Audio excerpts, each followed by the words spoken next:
Happy Friday! It's Friday again. It's Friday again.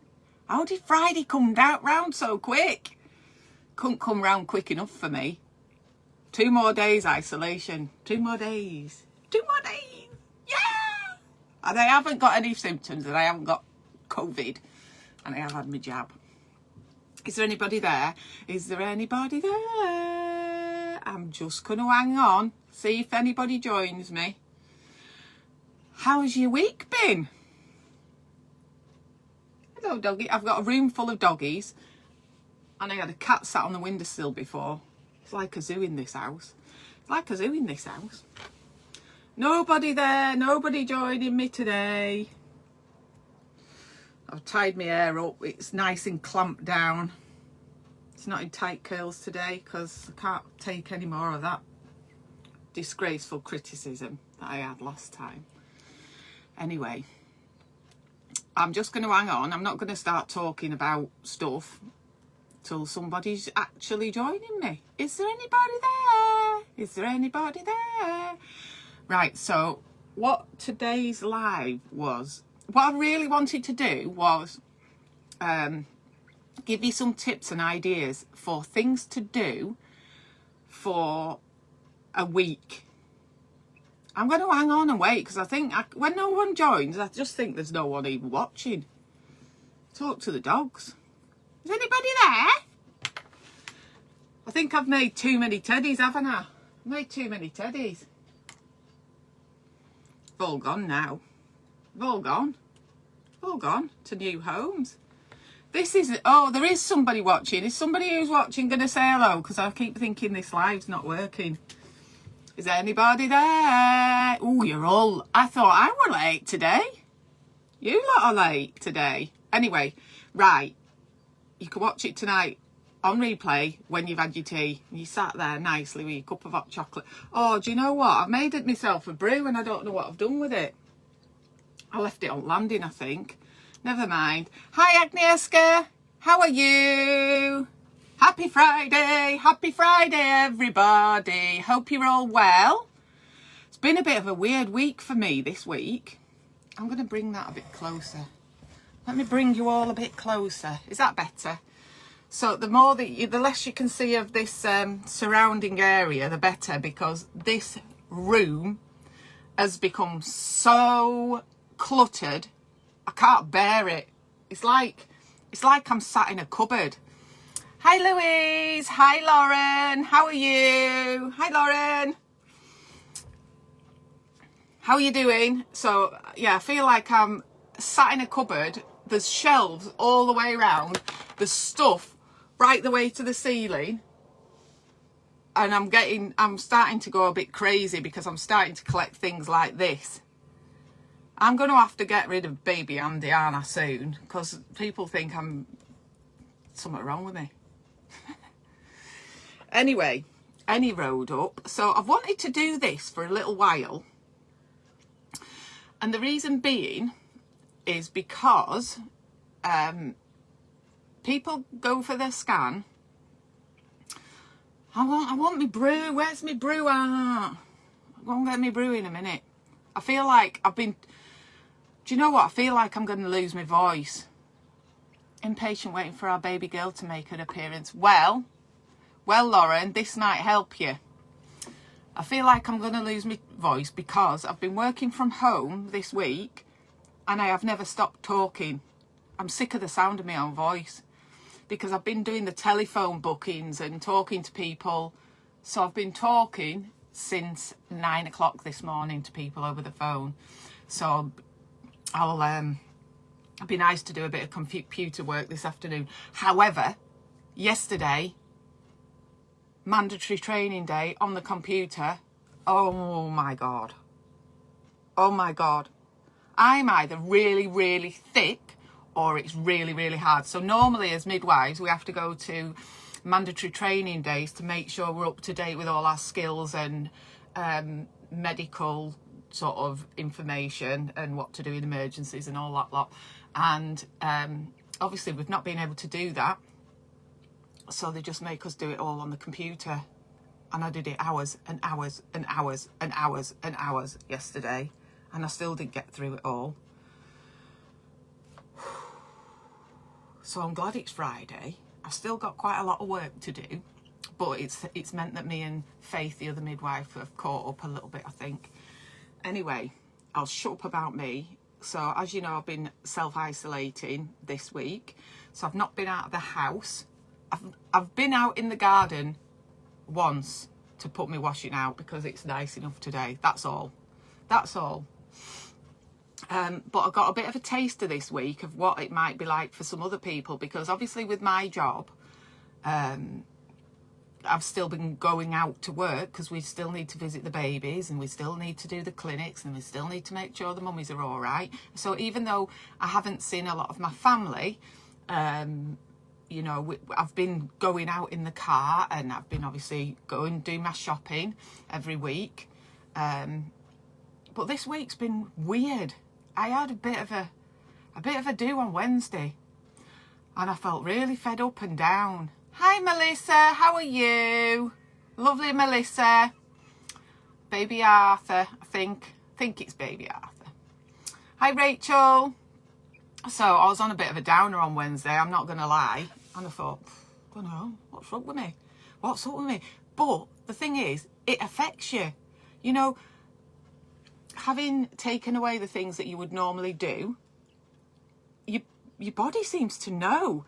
And do you know what? I think some of the problem with sitting in, I mean, I have been sitting in this chair an awful lot. And in front of the kitchen sink, I'll have you know, as well. And I've been making, so Monday and Tuesday were my days off anyway, so I was making teddies, till teddy bears. I'm surprised I haven't had any teddy bear nightmares yet, to be honest. Anyway, I think I'm going to change. I think I'm going to make a few more of these because they're proper cute. But do you know why I haven't made another one of them? Because I quite liked how that one turned out.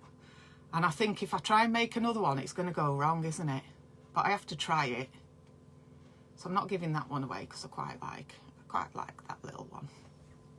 Anyway, I'm just going to carry on making things because it does help with my mental health. I just, you know, crafting and making things or reading or whatever it is you like doing just really helps just to keep your mind off stuff. And I feel like because I've been sat in the house all week, I feel like I've watched too much news. I think that's what the problem is. And actually, when we move our bodies, it just helps shift that sort of stagnant energy, doesn't it? So I am really, really looking forward to Monday when I finish work. I'm going to go for a nice walk with the dogs. And I suppose I've been struggling with why I've had to isolate, because I've had my jab and I've not got any symptoms. I've not been unwell. But my app on my phone came up and said I have to isolate for 9 days. I don't know where 9 random days came from. Hiya, Natasha. Anyway, so here we are. You just got to get on with it. But I've missed getting out for a walk, even just the little dog walk round the field that I would normally go on. And fell out with my husband on Wednesday, didn't I? Fell out with my husband on Wednesday because I had no shopping. I asked my son, who is here, and he's 16, could he just walk down the street? He could, and gone and got me a bit of shopping. No, he wouldn't. He wouldn't do that. They'd rather just live off, you know, cornflakes or something, wouldn't they, than go and, you know, he'd rather live off noodles than help his mum out. Anyway, so that's why I ended up having a massive pan of minestrone soup. Really, really good, but now I've run out of vegetable stock. But I've just had a massive dish of minestrone soup. Really good way to get all your vegetables in one place, and it's nice, isn't it, when the weather's a little bit anyway, right, I'm going to shut up about my week and talk to you about this idea I had for, you know, a bit like you get an advent calendar. And I think that's a really, really nice idea. You know how you make, sometimes people make advent calendars for kids to have like a countdown up to birth. So you can sort of open them as and when you feel like. But as a midwife, one of my main beefs is due date. Who invented due date? Because do you know what happens? When you get your due date, you go, that's when I'm having my baby, and if my baby doesn't come on that due date, that baby's late, and I haven't got my baby, and everybody contacts you and says, have you not had that baby yet? And you're like, do I look like I've had that baby yet? No. I'm sure everyone in your family will know when you've had that baby. And I think it's because people have that due date set in their mind and family. And it's like, I always say to my women, it's like getting to Christmas Day and then not having Christmas. A bit like it was last year, really.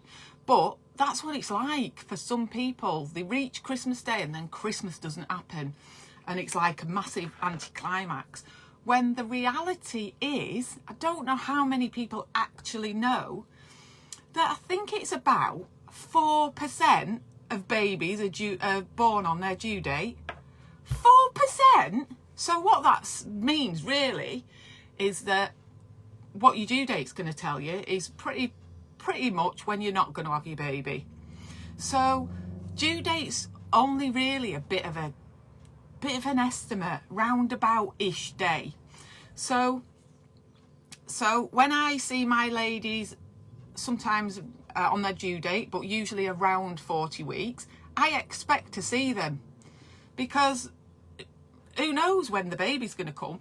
And I think trying to make your baby come too quickly when it's not ready to come, it's like trying to pull an apple off a tree when it's not ripe, or I suppose a tomato. So if you try and pull a tomato off its plant when it's still green, it really doesn't want to come off. But you wait until it's nice and ripe and everything's ready, everything's perfect. And it's a bit like that for when you go into labour. Your body and your baby have to be ready. Obviously, there's some circumstances where people are induced, or, you know, there's different things. But for nice and normal, I'm going to shut this window. I opened the window because I got a bit hot in here with the sun coming in. What was I saying? Can't see. Distracted by the window. Distracted. So, due date. It's a bit of a roundabout-ish day. And when I see my ladies at 40 weeks, I book them an appointment for 41 weeks. And they're like, oh, well, I hope I've had baby by then. And I think, well, who knows? I might see you, I might not see you. Because most people will have their baby in the couple of weeks before due date, you know, up to a couple of weeks after. You know, and it's anybody's guess. It's anybody's guess when that baby's coming. Even if you've had a baby before, it doesn't mean that the baby's going to come at exactly the same time as your one before did. So what we don't want to do is we don't want to start inducing feelings in mum of anxiety. So anxiety because they think, why has my baby not come yet? Where's my baby? Where's my baby? You know, I've done my 9 months, now you're wanting me to wait extra days. You know, but I'm telling you this because it's normal. It's normal. And, you know, as soon as you go over that due date, there's nothing wrong. There's nothing wrong. And if you have got concerning symptoms, you need to be contacting your local unit to get them to check you out if you're worried about anything like movements or any of the other things that you know to ring about. But generally, you know, you go over your due date and that's absolutely fine. And sometimes it's really, really difficult for our pregnant ladies when everybody is waiting for a baby to come in the family, friends are all aware, and it's like a few days go by and it's like the only thing that they can think of to say is, have you not had the baby yet? Have you not had the baby yet? Where I'm sure I've mentioned this before, where I think it's helpful to, rather than say, have you not had that baby yet, say, is there anything I can do to help? Is there anything you need me to help you with? Because that time when mummy is waiting for the baby is amazingly special. So, do you know what? I even get excited talking about it because just hang in there for a minute. Let's say this again. You're going to have a baby. You're going to have a baby. How exciting is that? That you've grown this little human being in your body, and you're getting closer to the time that you are going to see your baby's face. You're going to meet each other for the first time, and you have physically made and grown that baby. Isn't that amazing? Like, it's grown from like nothing into a person. And you're gonna, do you know what? And babies can't see very well, and they can't see in colour, but they can see shadows, and the sort of, you know, and contrast. They're sort of designed to be able to see from mum's arm up to mum's face. And obviously babies can hear. So that moment you get your baby in your arms and you're looking into your baby's face and eyes, and that baby knows you're his or her mummy. And that's where the bonding starts, and it is magical. It's magical, and it's amazing, and it's a really special time. And what you don't want is, you don't want someone spoiling your vibe. Right, have you not had this baby? When you're having this baby, I don't know, stop asking me. You know, it's just making the most of that really, really special time. And the reason it is special as well is because if it's your first baby, or even if it's your 5th baby, your family, when you've had that baby, will never be the same again. Your family will never be the same again. So if it's your first baby, you're never just going to be a couple again. You're going to be a couple with a baby, you know. And when you've got that baby, you'll be having conversations like, do you remember when we used to do this? Do you remember when we used to do that? So how amazingly special is it to make that time up to having your baby special? And I always think, do you know what? Do you know when you were a kid, and what I used to do as a kid, when it was leading up to Christmas, I used to get the Radio Times, and I used to go through it with a highlighter, and I had my schedule for all the programmes about a week leading up to Christmas, all the programmes that I was going to watch, and there was always really good films on. And in them days, you didn't have like access to films at the drop of a hat. You had to wait till they came on telly. And I kid you not, that counting down of the days, and like when you're doing your advent calendar, it's almost like that is more exciting than the actual Christmas day, and then it's over. So how special having a baby is. Just drink it in, the whole experience. And what happens to lots of ladies when they have they spend 9 months waiting for their baby to come, and then when their baby's here and they've had the baby, they're like, I'm not pregnant anymore. I just kind of miss that. I miss having that person inside me. And it's a bit of a strange thing. Obviously, you know, sometimes it's a bit of a relief not to have to carry that little person round in your belly, you know, but very often you look back at photographs and go, that's what I looked like when I was pregnant. And so just really, really feel all the moments, and for all the backache and all the aches and pains, you know, look at what your body is doing. It's amazing. So what I've come up with are just some ideas for you for 7 days leading up to the birth of your baby. Now, obviously, unless you're having a cesarean section on a certain day or you're being induced, you might have an idea when your baby's going to be born.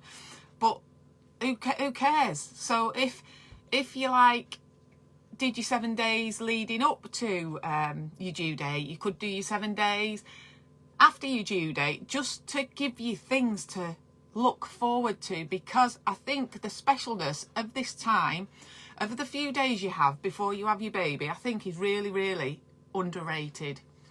You know, that's the time where you know, in a few days' time, when you've got your baby, you ain't gonna have any time for your partner, a nice quality time, loving time together, because you're gonna be consumed. Looking after a new baby. Hi Katie, hi Rebecca, nice for you to join me. Hi Aisha, nice to see you as well, Aisha.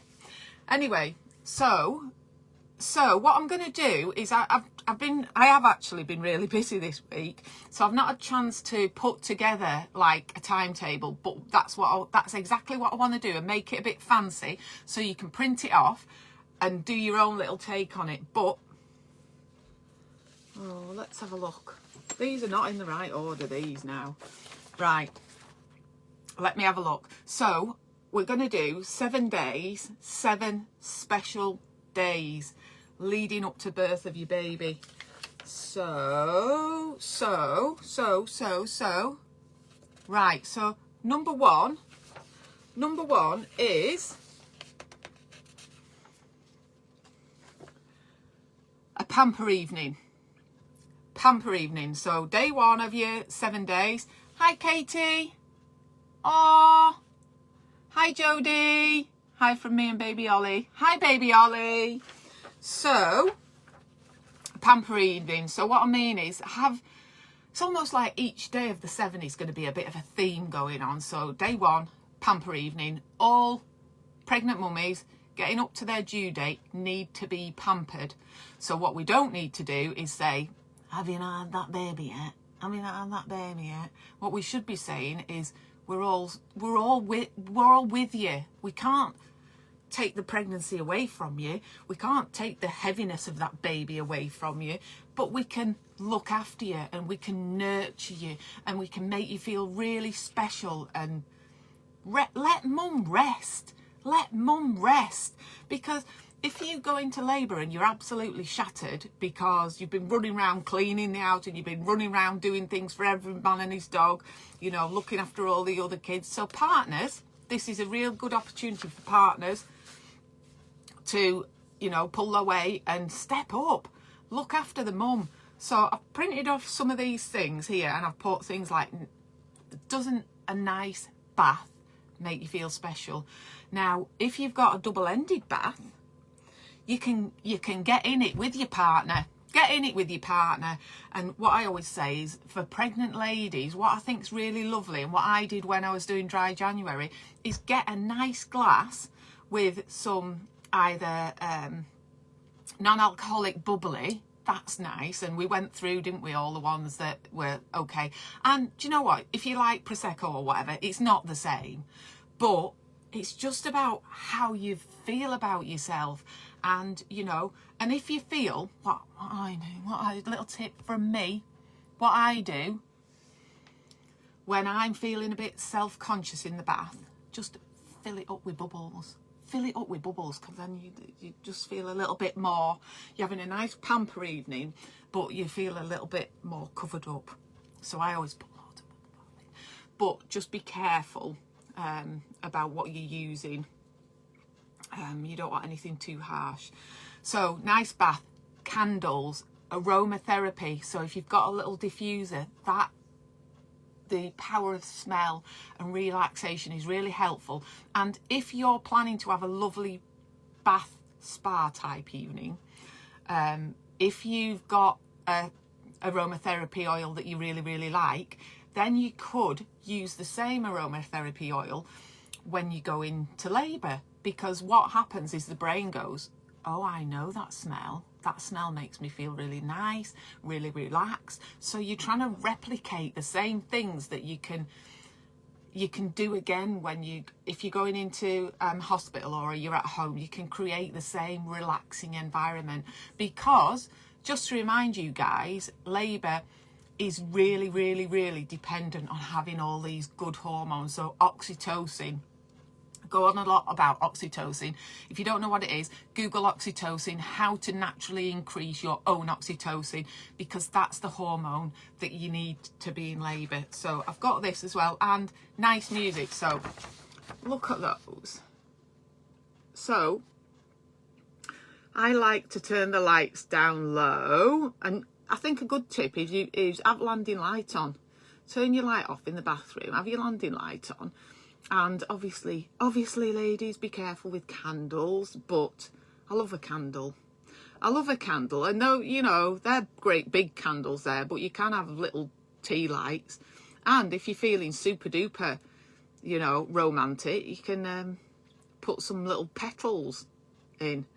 And that birth playlist, I quite like that because it says funny and calming, and you know, planning your playlist. So what you, for you, like your pamper evening, you might not want funny or funky or whatever music.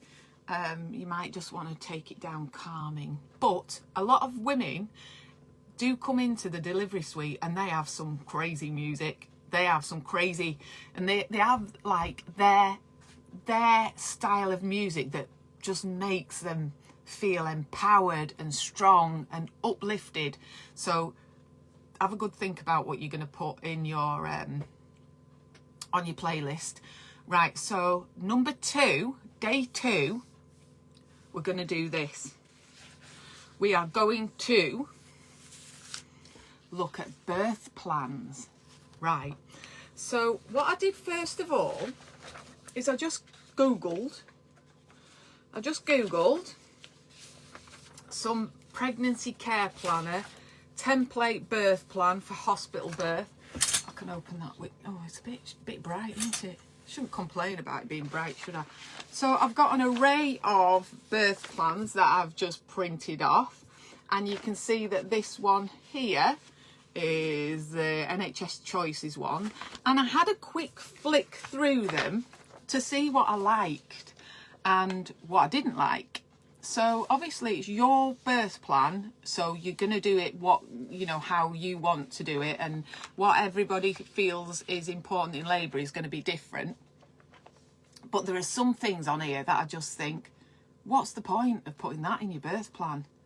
You know, so the main thing with birth plans that I would advise you to think about are try and make them quite concise, and because if you go into hospital and you're in labour, it just needs to be really helpful and easy to understand for, say, the midwife who's looking after you.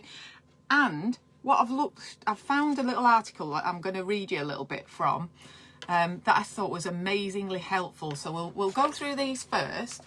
But this birth plan, it's very pretty, but it's quite concise, and you'll find loads and loads of bits and pieces. But that's quite nice because it's quite concise, and it says name and partner. So very helpful for us midwives, because we don't always remember everybody's name. Write your partner's name on as well, because we just feel rude sometimes if we don't know everybody's name. And you know who your own midwife is quite helpful, you know. And also it says on here past medical history, diagnosis. So for example, if you are diabetic on insulin, that's just really, it's like 3 words, but it's really, really helpful. So things like that, you don't have to go into a long management because for a start, if you're diabetic on insulin, you're probably very capable of looking after yourself anyway. But the midwives are as well. So the midwives know how to look after diabetic ladies in labour. But it's got like basic things on here for labour. For labour, it says fetal monitoring, labour induction, newborn care. There's some of these that I don't think are that necessary. Pain management during delivery, immediately after delivery, in case of emergency C-section. You might have some thoughts on that, but just try and keep it concise. This one here, I found this and I've highlighted the bits that I thought were really, really helpful. And it says here, birth plan for, obviously that's your name, and support persons. So, you know, at the moment there's just one birth partner allowed in, but when we do get back to some kind of normality, it'd be helpful to know if your mum's going to be there, what's your mum's name? If your sister's going to be there, what's your sister's name? So that we can, you know, just be polite to them, really. I am planning vaginal delivery, caesarean delivery, I guess. These are quite helpful because it says here, I'm interested in dim lighting if possible, music. I'm planning to bring my own music with me. and then positions like birthing stool or whatever. Right, so at the bottom here it says pain relief, and it's always helpful to have a think about what pain relief you think might suit you. And what I really, really liked about this one is it says option 1, option 2, option 3. This template says option 1, please do not offer me pain relief. So that's a really concise statement that tells the midwife, just let's not discuss it, and that the woman herself is already empowered and, you know, will ask for pain relief. And then the second one, it says option 2, please talk to me about pain management if I seem to be in pain. And then option 3, it says I plan on using massage and relaxation, my own comfort methods such as relaxation, hypnotherapy or distraction, and then epidural. So have a think about that. Let me show you this one. This is one I think someone's written, and it was I found it on the internet as a none of my plans went to plan, Jodie. Well, we're coming. That's why I wanted to just briefly discuss birth plans, because what is not always helpful if birth plans are set in stone and the woman is absolutely fixated on things going towards going to plan, because we haven't got a crystal ball. We don't always know what's going to happen, you know. And what we don't want to do is make you feel like that just did not go to plan, because that sounds quite negative, doesn't it? You know, instead thinking things changed, and so it's good to have ideas and preferences. But here it says, and one of the things that they will ask you about is presence of students. So I think that's something that you can think about before, because you're either somebody who is okay with students going to be there, or might be in there, and talk to your own midwife about students. And our students, our midwifery students, are really, really good where I work, and they're really, really helpful. So it's not always as scary as you think. They're sometimes an extremely good, valuable source of extra support, and they don't look after you on their own. They're always with another midwife looking after them as well. And they're really good. So you might be somebody who goes, no, do you know what? I do not want anybody in there that doesn't need to be in there. So that's all right. So things like that are quite helpful if you know whether you want students or not. And if you don't know, that's fine as well. You know, you might never have to think about it, because there might not be any students there that you come into contact with. So I've highlighted some things that I've put like, I would like to remain at home for as long as I feel comfortable. I don't know who you're telling. Maybe that's helpful for the partner, but we kind of know that goes without saying, really. And if you've had a good chat with your midwife or gone through birth preferences at 36 weeks, I love the student midwives I had that helped me. They're so good. We've had some absolute crackers of students, and I've done, you know, when I got stuck on that farm, little Anna, she's going to be a little star. She is so good already, and she's only in the first year. She's brilliant, absolutely brilliant. I can't speak highly enough about her. Right, back to this. I would like my husband, partner, doula, friend, children to be present. That's all right. Well, you don't need to put that big long sentence. You can just put like that other one that says support people, whoever's going to be there, and just their names, because you know, if you've got the names, then we know who they are, and if they turn up with you, we'll know who they are. And it says here, right, I'm going to be controversial. Katie, your student midwife was amazing. Oh, they'll be so chuffed. And let them know if they're doing a good job, because they need that encouragement, because a lot of being a student midwife is just building your confidence, really. And a lot of it is communication skills. They can learn the practical things, but communication skills are quite high up there. Skills of a midwife. Right. So here, what I've put here, I've put a cross. I'm going to be controversial. Do you know what it says on this plan? I would like my privacy and dignity to be respected at all times. Now, as a midwife, if I'm reading that, I'm thinking, so this lady that's coming into hospital to have a baby, does she think that we're not going to treat her with dignity and respect? And all I would say to that, I think that goes without saying. Maybe people think otherwise, but what I would say, that if you go into hospital to have a baby and you don't feel like you're being treated with dignity and respect, you need to voice that at the time and tell someone. There's always a supervisor on, because every woman in labour should be treated with dignity and respect. I would like to remain as active as possible, or suggestions. And she's put on here, somebody's put, I would like to try and rest between contractions where possible.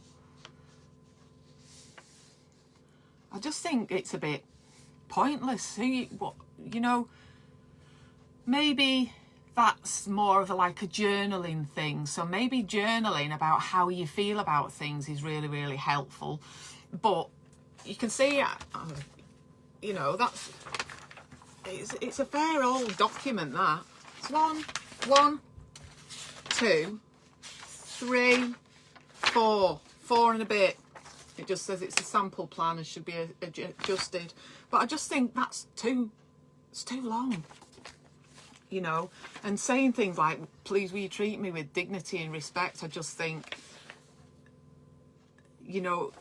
there's a way we can help you make it more concise. And some of the things that are really helpful on a birth plan are, if you've thought about management of the 3rd stage of labour, and if you don't know some of the preferences, it's just to do with an injection that they offer into your leg for the 3rd stage of labour, or whether you'd prefer not to have that. And also things like delayed cord clamping, which is pretty much standard practice at the moment. It's good practice.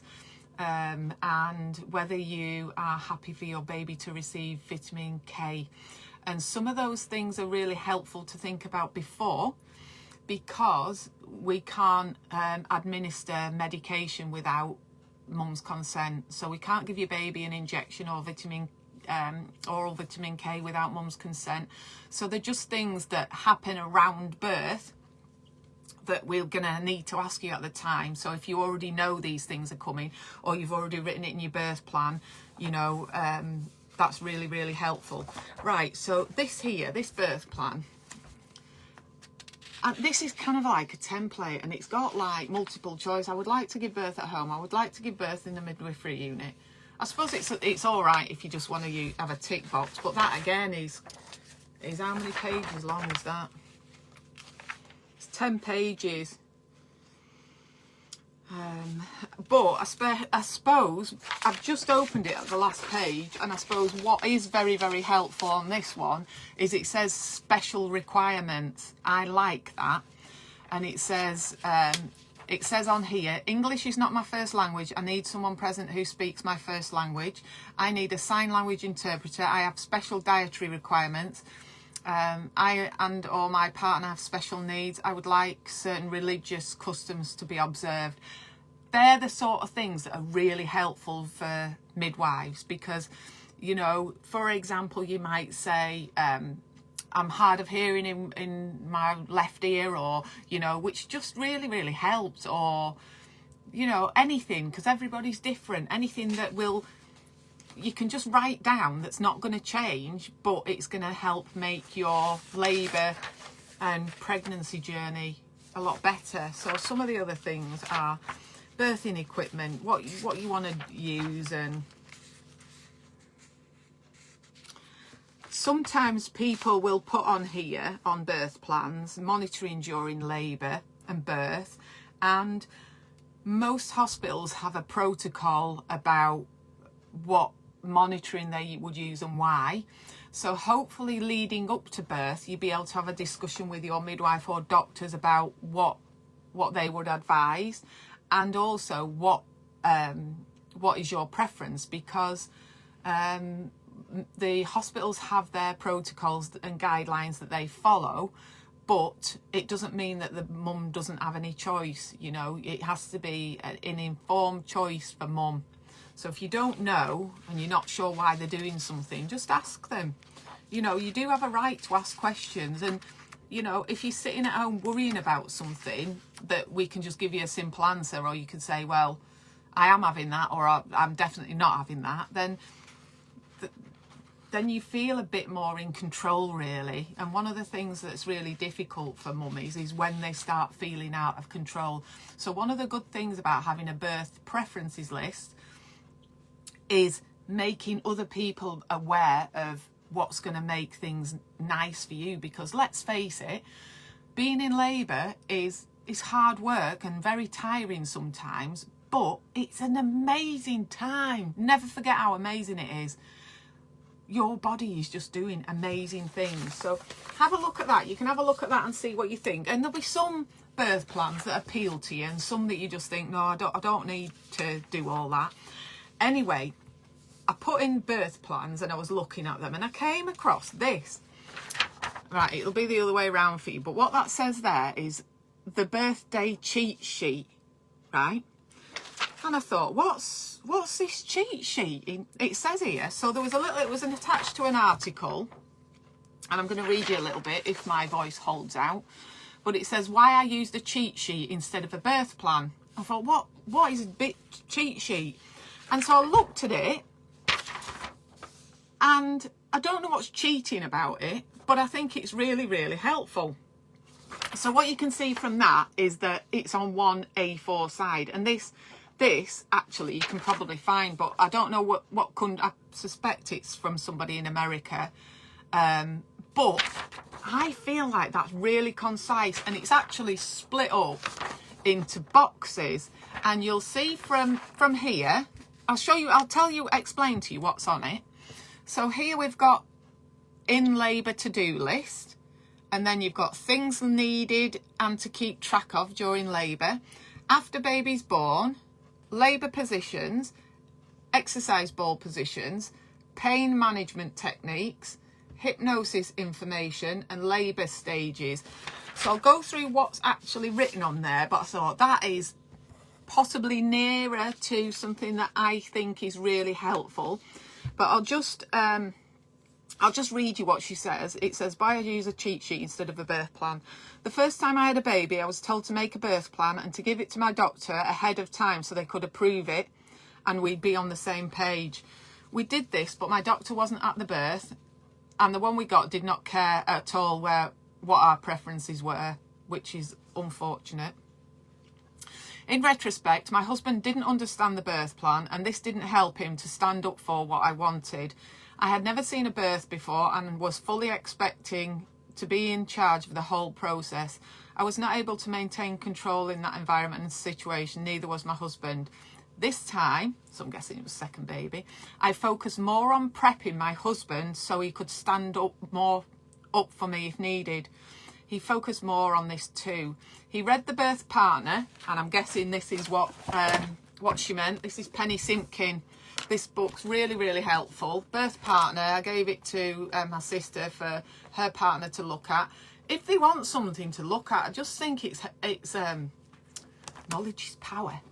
You know, and half the time, the woman's done all the research and looking into things, and the bloke's like, what's the third stage of labour or whatever? And I know it's been really difficult because we haven't had antenatal classes and stuff.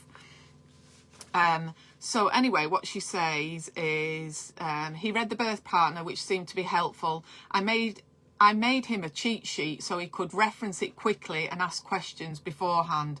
I finished the cheat sheet a day or two before such and such came, so just made it. And interesting, she says, I discussed preferences with my midwife but didn't submit a document. Most of my preferences have become common practice in the last few years anyway, which is very often true. I didn't want to write a plan in case I went to the hospital because I really didn't want to go to the hospital. I was worried that if I prepared for the possibility it would happen. I didn't even pack a just-in-case bag until I was in labour, and it just had clothes for me, the baby, and our health cards. So it says, I needed confident people around me that were that was what I focused on. My midwives are experienced and I trust their judgment. My husband was confident and had my back. I was confident, a lot more calm, and I could easily communicate this time around, which is so important. You should feel empowered to feel that you can communicate how you feel. What a difference having the right people around in the right environment made. This birth was still pretty painful. It's birth after all, but no part of it was traumatic. And I'm always telling my ladies, you know, birth is hard work, but it shouldn't be traumatic. It shouldn't be. Lots of people have done it before, you know. Instead of waking up with flashbacks, I feel legitimately empowered this time around, and that just really warms my heart that she said that. I feel legitimately empowered this time around. My husband is happier with the experience as well. So you can find that. So some of the things on here, I just think that is so brilliant, because it's like, I wouldn't call it a cheat sheet. I just think it's really helpful. Like to-do list in labour, it just says things like time contractions to make sure it's actual labour. Call such and such if not at home. Call midwives. Put cat in laundry room. Fill bathtub, birth tub. Braid hair. It even says braid hair. Because sometimes, let's face it, blokes need a step-by-step guide, don't they? Put sheet. She's even put this. I'd love to meet this woman. She's put on bikini top or belly shirt. Put sheets on mattress. Shower curtain fitted sheet ×3. Absorbent pads over top, and that's just like she's got it going like a well-oiled machine, hasn't she? Last minute touches to environment. Get sun sent to. So this is obviously was a second baby. Get sun sent to. So things needed. So have a look at this if you feel that it's helpful. It's called the birthday cheat sheet. I just looked it up on Google Images. And so you can go to the page, and then this is actually a you know, an editable document if you're interested, and some of it doesn't apply where I work as well. But things like that, things needed to keep track during labour, and she's put coconut water. But water, you know, do the blokes or the partners know that you get in your zone and you forget to drink water and you forget that you need to have a wee, and that it's really helpful just to make it clear beforehand that, do you know what, I might be a bit engrossed in stuff, but can you make sure that I keep sipping water? Because you just go off to another place in labour and just get in your zone. Might need snacks, in brackets, hidden in back of snack cupboard. Time contractions periodically and record. Active labour requires movement to keep things progressing. Remind me to move around, change positions, etc. And it says, I presume she had a home birth. It says, after baby is born, skin to skin with towel on top, pat dry. Allow cord to empty for 2 to 5 minutes before clamping and cutting. It says all her preferences about vitamin K and stuff. And she's put here, it's only a little box, but she's put labour positions. Things like sit on chair facing back of chair, arms over the back, side lying if a rest is needed, walking. So it's like a dummy's guide, isn't it? It's just really, really clear, and I like it that it's on one sheet. So a lot of this information is just to help the partner really, really support. And it's got pain management techniques, water, birth tub or shower pointed at back, temperature 35 to 38 degrees, hypnobirth playlist below, slow breathing, 4 to 8 breathing, dial down from 10 visualization. She's got it all going on. So this is so good for her husband to just go, what does she want? This woman is super duper organized. So things like this that she's wanting, but she's put on here hypnosis information. All tracks are on my computer in the Hypno Babies folder on the desktop, and on my phone on the Hypno Babies playlist. So she's got what she wants to listen to, and then she's got early stages of labour. you know, what she wants to happen there. So she's just been really, really good at communicating what she wants. But it says here, she's put at the bottom of here, she's put, I'll attach a copy of my cheat sheet below. It is an editable document, so anyone can download it as a template and change it to suit your own preferences. I left the hypnobirthing stuff on in case it's useful to anyone, but honestly, it was not useful to me, and I won't be using it next time. But it's all about what makes things nice for you. And I just want to show you these as well. Can you see what that says? I don't want to do this anymore, then don't. So what I mean by that is, if you write your birth preferences or birth plan, and when you get there, and especially if it's your first baby, and you think, this isn't what I was expecting, this isn't the way I thought it was going to be, I don't want that now, and I want something else, and I'm all right with this, but I'm not all right with that. So it's fine to change your mind. Just because you've said that you're never going to have an epidural, and in the throes of labour, for whatever reason, you say, do you know what, this isn't working out how I thought, you know, I need something else. And, you know, it doesn't mean that you've failed or you've not stuck to your birth plan. It's your birth plan, and it can be flexible and move, and you can change your mind, and that's fine. You are allowed to do that because it's your body. You're allowed to do that. Us as midwives are just here to support you and nurture you and make you comfortable and make things how you want it to be, because how you want your labour to be is going to be different to how Shirley down the street wants her labour, you know. So it's fine. It's fine. You're allowed to do that. It's good to do that. If we in any way can help you, make you more comfortable, and see if we can find another way, we want your labour to be good and positive and not traumatic. So sometimes birth preferences, you know, people's ideas change and they change their mind, and that's all right. And I've got here, don't give up unless you really want to do it. In which point, it's not giving up, it's changing your mind, which is always okay. All right? It's hard enough having a baby. You're doing a really, really good job. So what you want is, you want your labour to be a positive birth experience. Right, so that's it for birth plans. It's okay to change your mind. And, right, so we're on to day 3. The birth planning bit was the beefiest bit of this sort of session. But day 3, set your stall out. So what I mean by that, and it's just having things to do. So you might have packed your bag at 36 weeks and it might be 42 weeks or 41 weeks, and you've got your bag there. And what I would do, because it's nice to just make sure you're organised, it's good to be organised, and have a look in that bag and really ask yourself, do you need 15 pairs of tracky bottoms? You might need 15 pairs of knickers, right? So have a look that you've got the things that you need, but also the things that you want. And it might be that you go, oh, I haven't got my book. Oh, I haven't got my Kindle.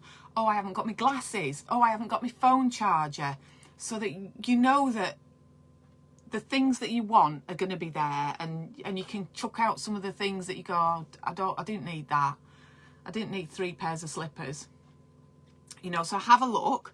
And also, I thought was really good about that birth plan was information to say, you know, because usually it's the mum that does this, organises, and, you know, tell me if I'm wrong. I know there's always some super duper organised partners out there. You know, you might have your other child, because, you know, you might need to go into hospital in the middle of the night, and it's having somebody. And, you know, people have had to move around in lockdown, you know. Parents have had to bubble up together, you know, so grandparents might have to come over. So that's one thing that you don't have to stress about. One thing you don't have to stress about, so you can go, right, if I go into labour tonight, I know, you know, and people, most of the time when women are due to go into labour, people, friends and family are really, really happy to help and make it nicer for you, so you can focus on yourself and enjoy it without having to worry. And don't worry about other children. That, you know, if you've got good carers, a good grandmother or grandfather or whatever to look after them, they probably have a great time getting spoilt rotten. So and what I thought was, so you might want to check your bag, make sure all your arrangements are all right, and still everybody's all right to still do this, that and the other. But also, if you've got other children, that might be the night that you spend some quality time with children. And you might want to, depending on their age, you might want to sit and just read them a story in the evening. You might want to just laugh with them and play games with them, because very often siblings, having a new baby sometimes is a bit of a challenge for older siblings as well, you know, and you'll feel better and they'll feel better knowing that you are both special to each other.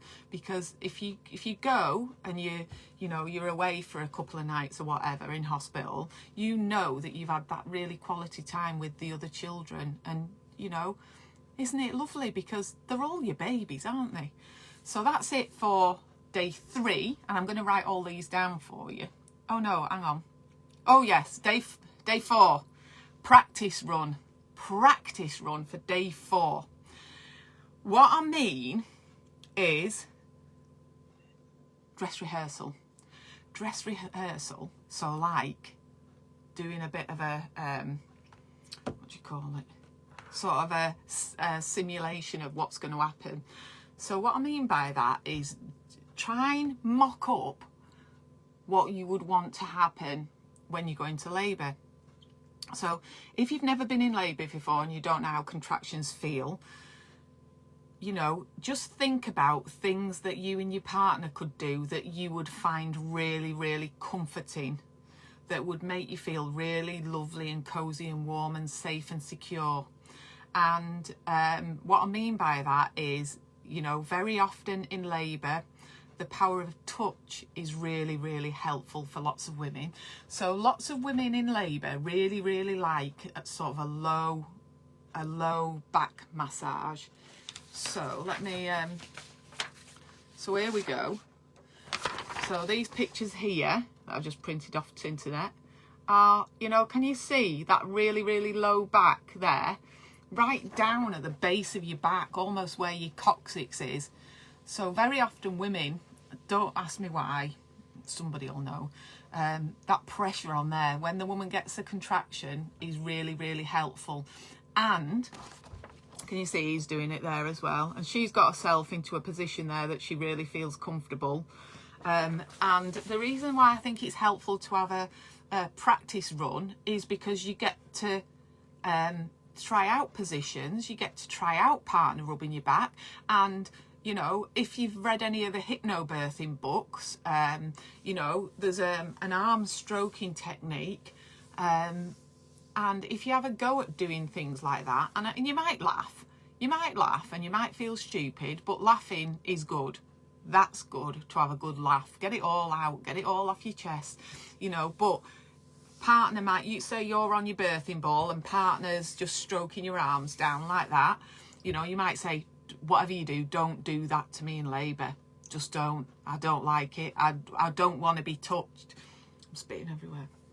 I don't want to be touched, you know. Or it might be sometimes partners put cold water on a flannel on their head, and that might be really helpful, but it might be the worst thing in the world for you. So you can have a little practice.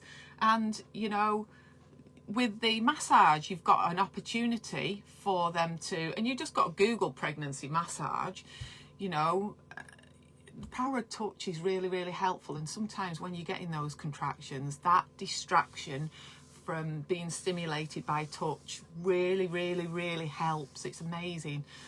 But if your partner's doing it, maybe you can give your partner a bit of coaching and say, that's not quite in the right place, because I can probably guarantee that a nice massage, if you like massages, you know, in late pregnancy is going to be just as helpful, just because we do get bad backs, and having who doesn't like the back being rubbed when they've got backache. So I think trying to create the environment is really helpful to have a practice. And then, so for example, you might want to use aromatherapy oils, you might want to use I had a student midwife, she was amazing, and even stayed after she was meant to go home just so she can see. Oh, Amanda, that's lovely. They're amazing. They're brilliant.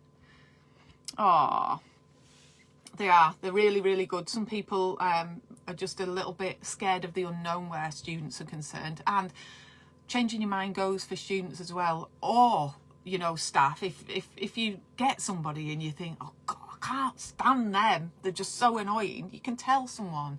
Just tell someone. So if you're able to create an environment at home that you might just want to set a couple of little bits up on your table, your water bottle, so your water bottle's there. You might have a little jar with some aromatherapy on a tissue or something, with your lavender or whatever, that then you can set up in the delivery room, and your brain goes, oh, I like this. We did this before. We've practiced this. This is lovely and relaxing. We like this.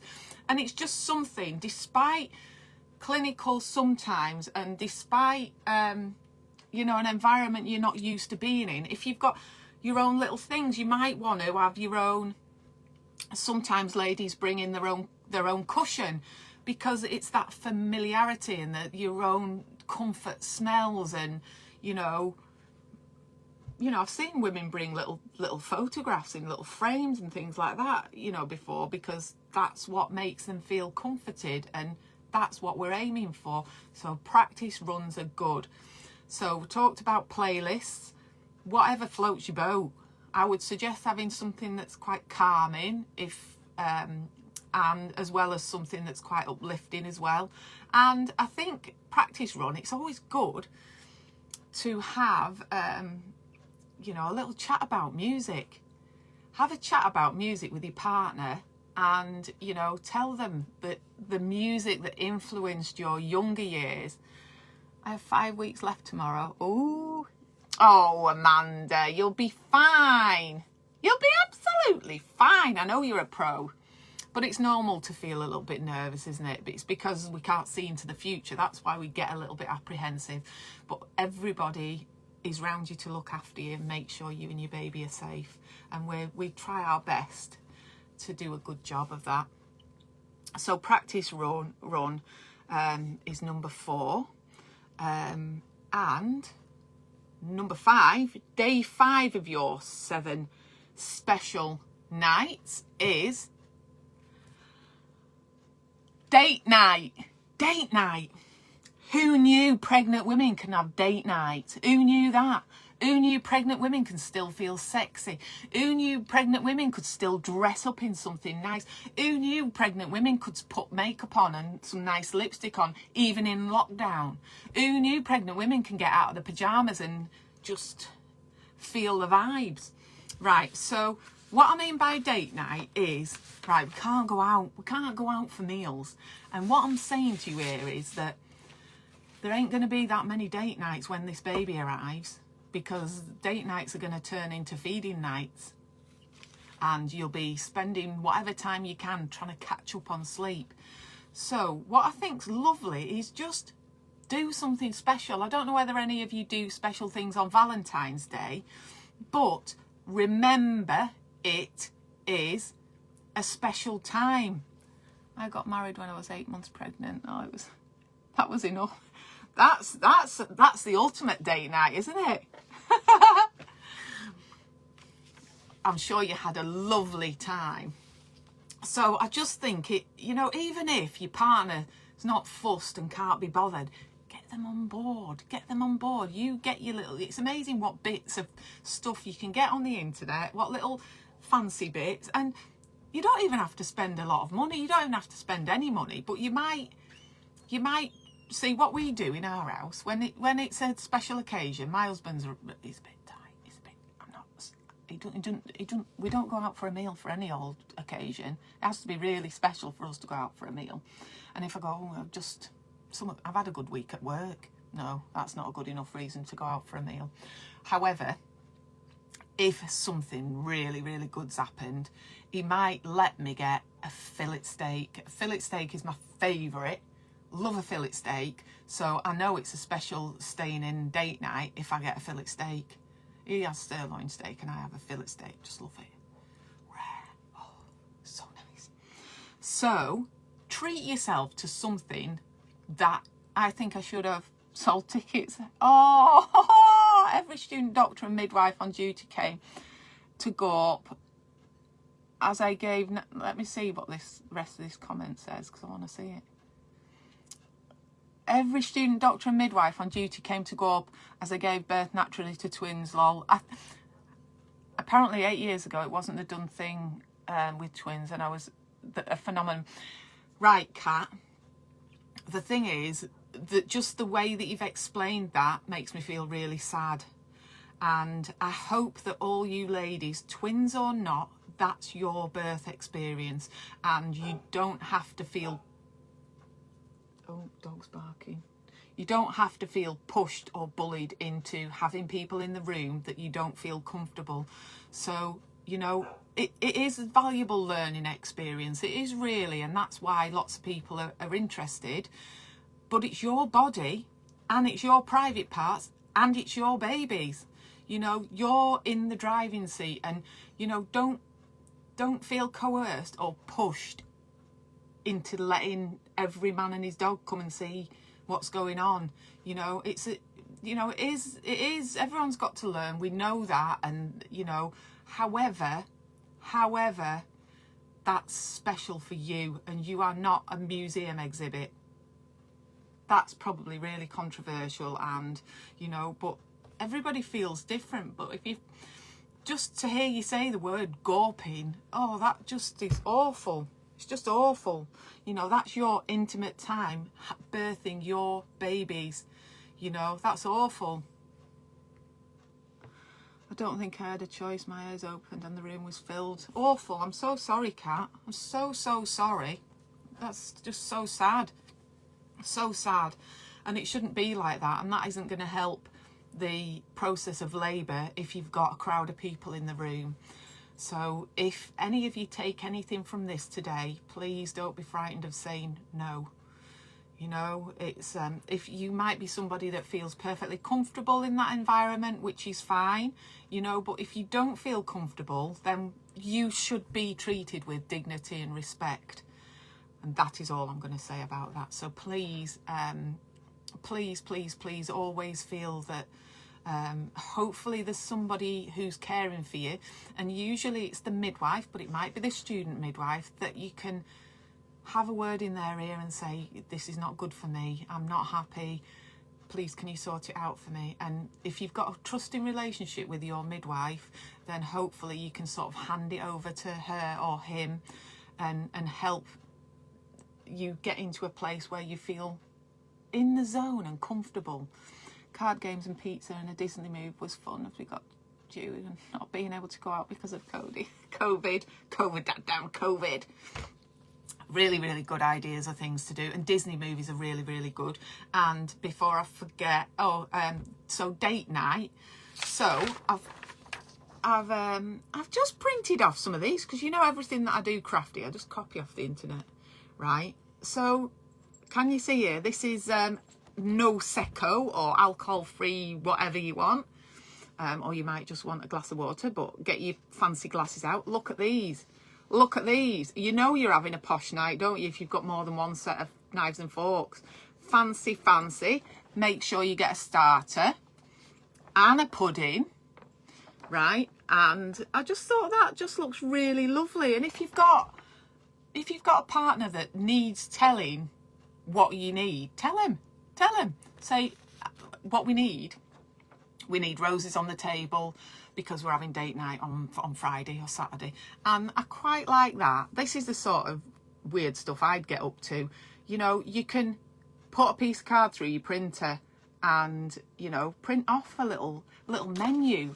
and either your partner can surprise you cooking a meal, or you could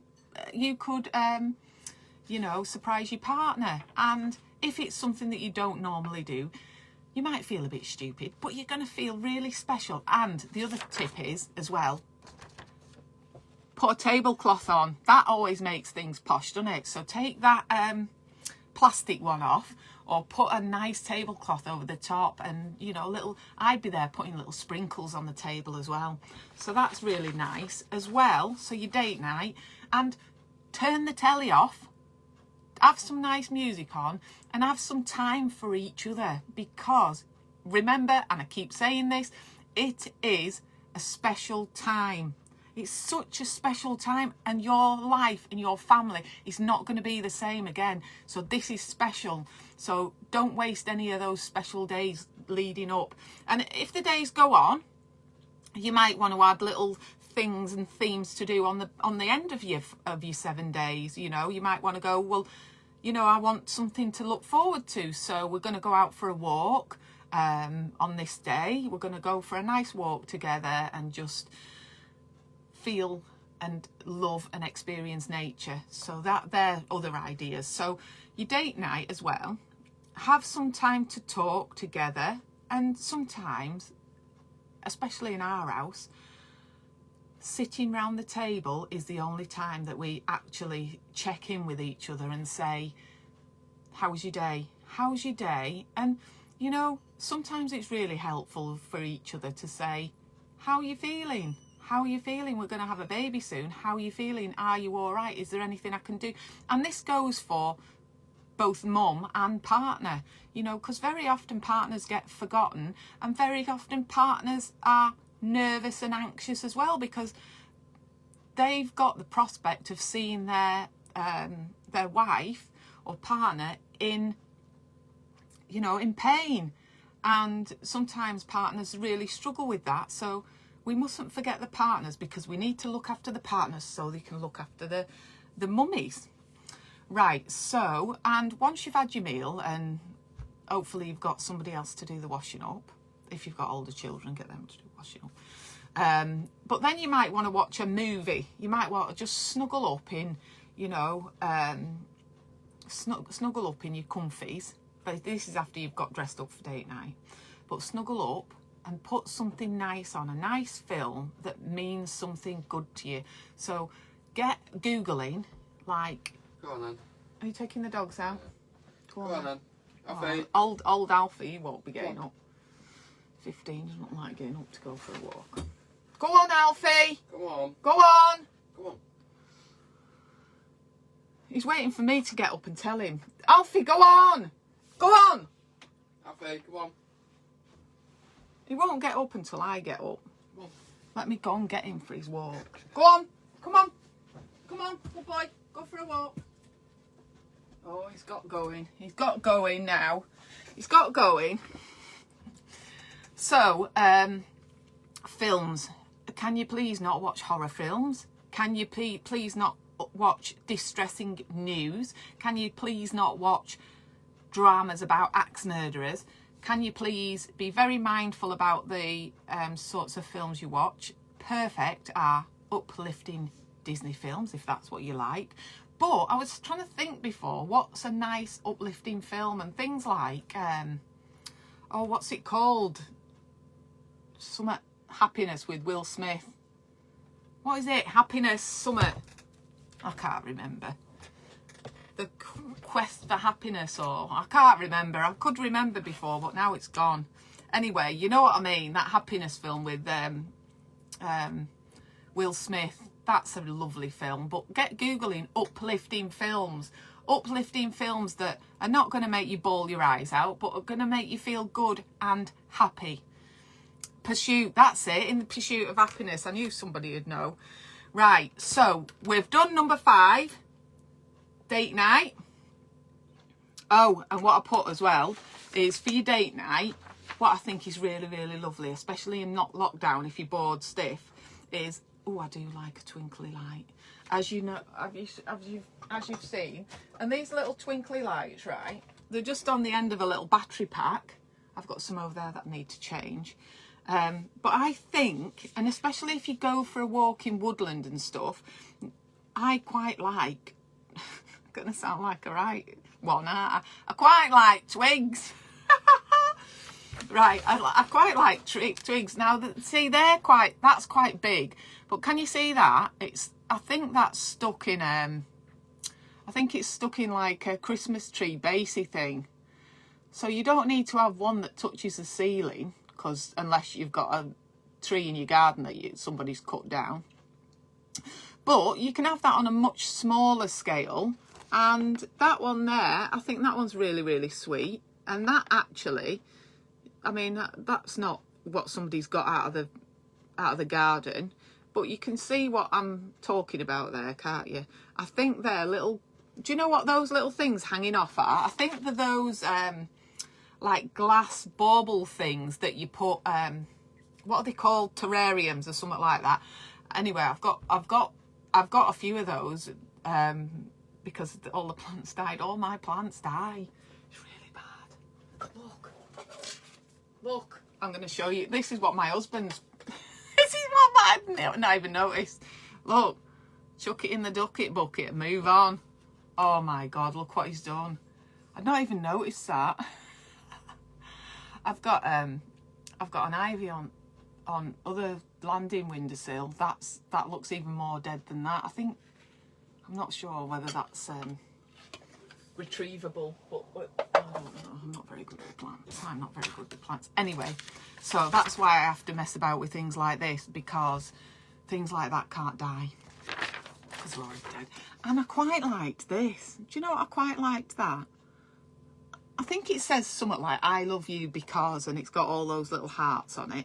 So you could paint, if you've got a little bottle that you've saved from Christmas, you can actually get little stoppers with lights in them. But you can get the, you know, I've got some in one of those jars. You know, I put them in jars, like tiny little battery operated things with little lights in. You can put those in there, and just doing things like that to just, you know, make those last few days with your partner special. And you know, it's really hard in lockdown, and me and my husband have a really good marriage. I love him to bits, but he's right on my nerves this week just cause COVID friction. Just COVID friction. But I know I love him. So if you're stuck in and we've still got lockdown going on, you know, and you're just about to have a baby, there may well be a little bit of friction going on. It doesn't surprise me at all. Even though you love each other, you're just stuck in and you're not going out, you're not having a walk, and you're not doing all the normal things, not seeing your friends and having an offload to your friends, you know. But just, it's worth making the effort. And I always say, do you know what? Does it matter who's right or wrong? Just sometimes we all just get on each other's nerves, don't we? You know, so sometimes maybe before you're having a baby and there's a bit of friction going on, maybe that's the time to just go, let's just let it go, let it go, and make friends. Doesn't matter who's right or wrong. It matters that whether you're happy. That's what I say. Right, so I hope your date night's going to go very well when you've made friends.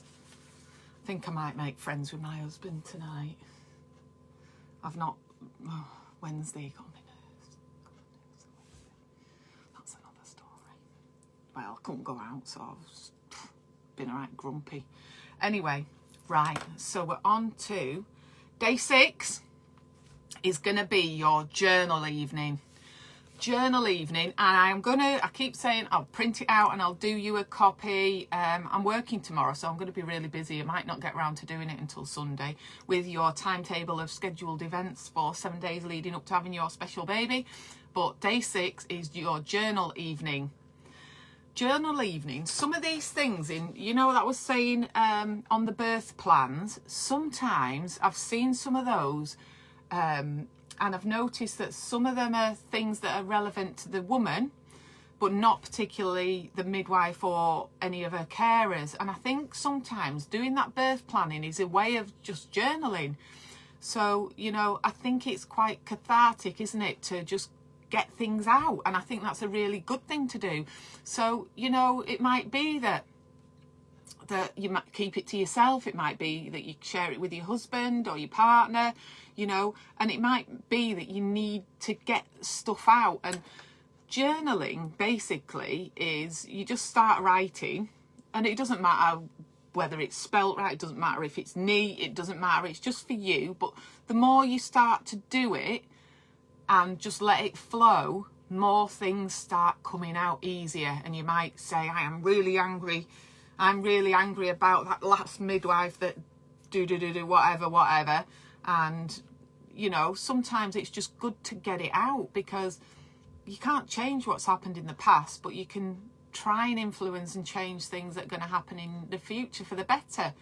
You know, so journaling about how you're feeling is really helpful. It can be really helpful for some people. And I've put on here 2 letters, right? You know, we've talked about this before, about how having a baby during these times and actually living through these times is we're all part of history. You know, because lots of people for a long time haven't been through stuff like a global pandemic, you know. So write a letter to your baby. Write a letter to your baby that you can just fold up and put away somewhere. Doesn't matter, just leave it, you know, in a special place. Might be in your little pregnancy journal. And also, I just thought it would be a little bit cheeky and a little bit funny if you write a letter to your baby to open when they are 18. Can you imagine? Because in 18 years' time, things are going to have changed, and you can write, you know, if your child has an 18th birthday party or whatever, they can open that, and I kid you not, they are not going to get another amazing gift like that you can put things like, you know, wondering what you're going to look like, and wondering how you're going to grow, and I'm even wondering whether you're going to be a girl or a boy, and I think that you're a boy but you might be a girl, and and I'm going to dress you in pink for the rest of your life, you know. And then you come back to things years later, and they're just really lovely little memories. So cherish the memories and write a letter to your baby. Right. So day 7 of 7 special days is another pamper evening. It's another pamper evening, but have a bath, don't have a bath, do what you want, but more like wash your hair, do your hair nice, get out of your sloppy joes, you know, put something nice on, get your husband to give you a nice massage if you did a good job on day whatever it was, you know. Make sure that your skin's nice and hydrated. Make sure that you've had a look at the colour of the wee in the toilet, and if that wee is very, very bright yellow, you need to be drinking more water. So one of these things, and this is empty, I need to go and fill it up because I don't drink enough water. Right, so one of these things, just what you don't want to do is you don't want to go into labour dehydrated. You just want everything to be just right. You want to be nice and rested, you know, if you can, you know, and something simple like just making sure you're nice and hydrated, you know, is a good place to start from. You know, again, nice music. It might be that you want to put a little face mask on. It might be that you want to get your nails done. It might be that you get your partner to paint your nails. It might be, you know, you get your partner to just brush your hair for you if they're any good at it. And it might be that you want to go over some of those coping things like the massage, hypnobirthing techniques. And I would always recommend going on, have a look on YouTube and do a meditation. Have a little look at a meditation, and just because if you're getting to 7 days past your estimated due date, you know, 7 days past, you're getting closer and closer to meeting your little baby. And you need to not be like that. You need to be, right, baby, I'm ready for you. I'm nice and rested, nice and hydrated, nice and massaged. I've got my bag packed, everything's sorted, and I feel good. You want to feel good about yourself. And just, if you find yourself negging off in the mirror, you know, saying horrible stuff to yourself in the mirror, just go easy on yourself. And try and replace it with something that you like about yourself. Like, oh, I've got the most wonderful hair. Not me. I've not got the most wonderful hair. But you might say, oh, I've got the most amazing boobs or whatever you've got that you love. Because I hope that you have something about you that you really, really love. And if you haven't, tell your partner, because I'm sure your partner is going to tell you loads of things that they love about you. So that's where we're going to leave it. And I just want to leave you with this. So when you've had your baby, right, you'll learn to lower your expectations about what you can accomplish in a day. Some days it will be all you can do to keep baby safe, warm and fed. And that will be enough. So it's hard enough having a baby in a global pandemic. Be kind to yourself. I'm sure you're doing the best you can at the moment, and we're just here to try and make things a bit easier for you. So I'm going to sign off now. I've got some more work to do, but take care of yourselves. Look after each other, and hopefully, if it stays nice weather, you might be able to get out for a little bit of a walk and have a lovely weekend. And I'm really excited and looking forward to getting out of the house. I'm allowed out on Monday. So see you for now. You take care, peeps. Bye.